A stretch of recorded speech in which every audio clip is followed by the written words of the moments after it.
Now अपने screen पर आप ये आर्टिकल देख पा रहे होंगे। Adani defence opens south Asia largest ammunition missile complex in UP. 3000 crore रुपया के इन्वेस्टमेंट से अडानी ग्रुप एक मेगा एमुनेशन फैक्ट्री बनाने जा रही है। और सबसे मजेदार चीज ये है कि अडानी ग्रुप अब गुजरात एमपी को छोड़ करके उत्तर भारत में एंटर कर रही है और यूपी बिहार में भी प्लांट को सेटअप कर रही है। इससे उत्तर भारत को काफी ज्यादा फायदा होगा। अब यूपी के अंदर भी डिफेंस वेपन्स बनाए जाएंगे। ये उत्तर भारत में रहने वाले लोगों के लिए लाइक बिहार, झारखंड, यूपी, इन लोगों के लिए काफी अच्छी खबर है। तो इस वीडियो में हम समझेंगे कि ये मेगा एमुनेशन फैक्ट्री क्या है और अडानी ग्रुप लगातार डिफेंस सेक्टर में अपने पैर को कैसे पसार रही है। नमस्कार दोस्तों, मैं विकास और आप देख रहे हैं ऑल इंडिया अफेयर्स। दोस्तों, बताया जा रहा है कि योगी आदित्यनाथ ने chief of army staff general Manoj Pandey के साथ मिलकर के यूपी में एक एमुनेशन एंड मिसाइल कॉम्प्लेक्स का इनॉग्रेशन किया और बताया जा रहा है कि ये पूरे साउथ एशिया का सबसे बड़ा कॉम्प्लेक्स होगा। योगी आदित्यनाथ अपने यूपी को 1 ट्रिलियन इकोनॉमी के प्लान को लेकर के चल रहे हैं और इसके लिए यूपी को डिफेंस सेक्टर में आगे बढ़ाने के लिए अपने राज्य में एक डिफेंस कॉरिडोर का स्टार्टअप किया था। और बताया जा रहा है कि ये जो कॉम्प्लेक्स है ये उसका पहला लेग है। उत्तर प्रदेश के आप इस मैप को ध्यान से देखिए। सेंटर में है लखनऊ, लखनऊ के बाद कानपुर, कानपुर के बाद चित्रकूट, चित्रकूट के बाद झांसी और इधर में आगरा और अलीगढ़।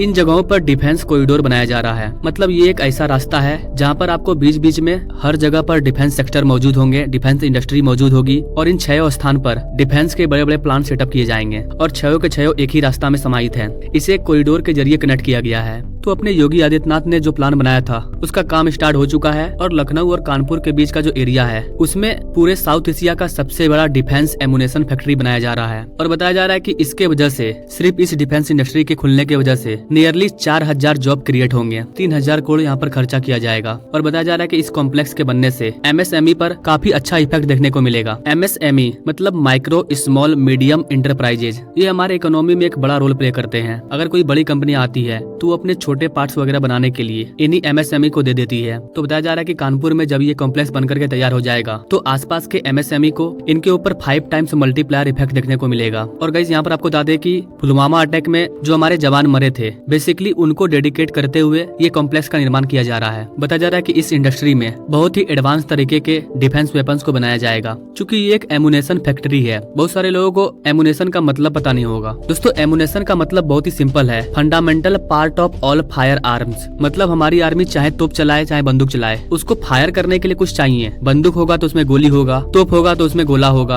अगर कोई मिसाइल छोड़ा जा रहा है तो वहाँ पर भी फायर करने के लिए बहुत सारी चीजों का यूज किया जाता है। तो जितने भी फायर के प्रोडक्ट हैं उन सारी चीजों को यहाँ पर बनाया जाएगा। यानी कि गोला, तोप, बारूद सभी चीज को यहाँ बनाया जाएगा। जितने भी बुलेट्स होंगे वो बनेंगे, cartridge cases, primers, caps, propellants, shot, shrapnel, shell, bombs, rocket etc। तो करीबन इन सारी चीजों का मैन्युफैक्चरिंग किया जाएगा कानपुर के इस प्लांट में। अगर इस प्लांट की बात करें तो ये पूरा प्लांट 500 एकड़ के एरिया में फैला हुआ होगा। बताया जा रहा है कि जब ये फैक्ट्री स्टार्ट होगा तो इसमें जो स्मॉल कैलिबर एमुनेशन बनेंगे वो स्टार्टिंग में ही 150 मिलियन राउंड्स में बनेंगे, जिससे भारत का जो 25% रिक्वायरमेंट है वो सिर्फ इसी कंपनी से पूरा हो जाएगा। यानी कि भारत को इन चीजों को दूसरे देशों से इम्पोर्ट नहीं करना पड़ेगा। भारत की सिर्फ एक कंपनी 25% रिक्वायरमेंट को पूरा कर देगी। तो ऐसे भारत में न जाने कितने कंपनी है। इसके बाद बताया जा रहा है कि जो लार्ज कैलिबर आर्टिलरी होते हैं 2025 तक उसके राउंड को बढ़ा करके 2 लाख कर दिया जाएगा। यानी कि एक साल में 2 लाख लार्ज कैलिबर आर्टिलरी बनेंगे। इसके बाद जो मीडियम कैलिबर एमिनेशन है उसे भी 5 मिलियन राउंड कर दिया जाएगा। जैसा कि मैंने आपको बताया कि एक मिसाइल कॉम्प्लेक्स भी होगा,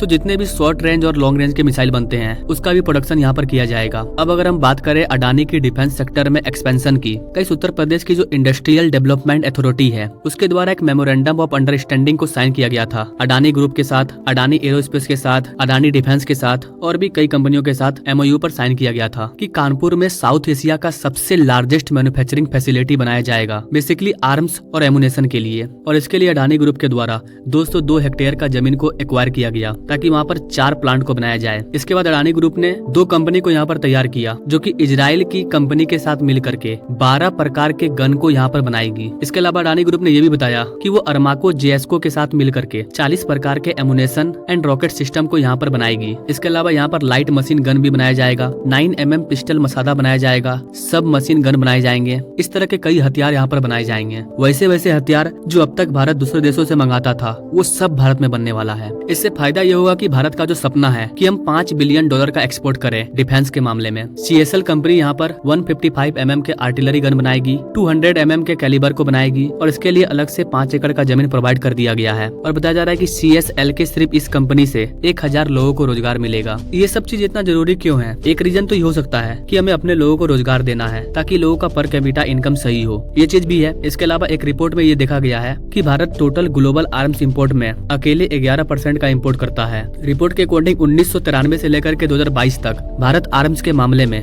दुनिया का सबसे बड़ा इंपोर्टर था। हम खाली दूसरे देशों से मंगाते थे, लेकिन 2014 के बाद से हमारा इंपोर्ट धीरे धीरे कम हुआ, क्योंकि पिछले 7-8 सालों में डिफेंस सेक्टर में कई फैक्ट्रियों का निर्माण भारत में ही किया गया है। भारत में कई बड़े बड़े बिजनेसमैन हैं जो काम करने के लिए तैयार हैं, लेकिन सरकार उन्हें अप्रूवल ही नहीं देती थी। लेकिन वर्तमान सरकार ज्यादा से ज्यादा प्राइवेट कंपनियों को बिजनेस करने की छूट दे रही है। आप जितना भी चीज बनाना चाहते हैं बनाइए, हम आपके हथियारों को खरीदेंगे भी और विदेश में बेचने में भी मदद करेंगे। भारत सरकार ने एक लिस्ट तैयार किया कि कौन कौन से हथियार को हम भारत में बना सकते हैं। जो इक्विपमेंट हमारे लिए बनाना इम्पॉसिबल है उसको हम मंगवाएंगे, बाकी जो हम बना सकते हैं भारत में खुद से उसको हम भारत में बनाएंगे, और वही किया जा रहा है। अगर देखा जाए तो पिछले 10 सालों में मेड इन इंडिया प्रोडक्ट को बहुत ज्यादा जोर दिया गया है।